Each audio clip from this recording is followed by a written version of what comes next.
కేసీఆర్ లోపట ఉంటే నువ్వు ఇంటి బిడ్డవు కాబట్టి ఆయన కడుపులో పుట్టినావు కాబట్టి నీకు పర్మిషన్ లేకుండా లోపలికి పోతావు అంతే.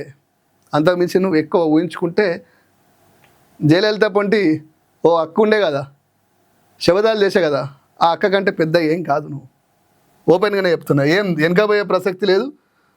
తండ్రి బిడ్డగా నేను రాసిన లేఖ ఎట్లా బయటకు వచ్చింది? అదే మీ పెద్ద అంతర్గత రౌండ్ టేబుల్ సమావేశాలు తీసుకొచ్చినటువంటి లెటర్లు రాయేవి. మీరు రాసిన లేఖనేనా అది? మీ రైటింగేనా? మీ సంతకమేనా?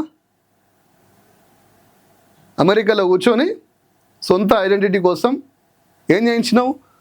వినండి మిత్రులారా. రాబోయే సీఎం అంటూ నినాదాలు, ప్లకార్డులో కనిపించని కేసీఆర్ ఫోటో. అప్పటి కేసీఆర్ నీకు పక్కగా అయిపోయిందా? కేవలం 4 రోజులు అమెరికా రాగానే నీ వ్యక్తిగత ఐడెంటిటీ కోసం, నీ వ్యక్తిగత ఇమేజ్ కోసం కొంతమంది పిల్లల్ని పిలిపించి, వాళ్ళు ఎవరో కాదు, కరోనా కష్టకాలంలో, ఓపెన్గా చెప్తున్నా, కరోనా కష్టకాలంలో కండువ కప్పుకున్న పిల్ల పింకిసాలు. నువ్వు వ్యక్తిగతంగా నీ ఉద్యమాన్ని చూసి ఆకర్షితులై వచ్చిన వాళ్ళు ఏం కాదు, వాళ్ళు కూడా గులాబీ సైన్యమే.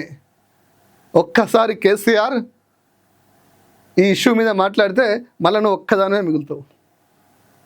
అది మర్చిపోయినావు కవితక్క.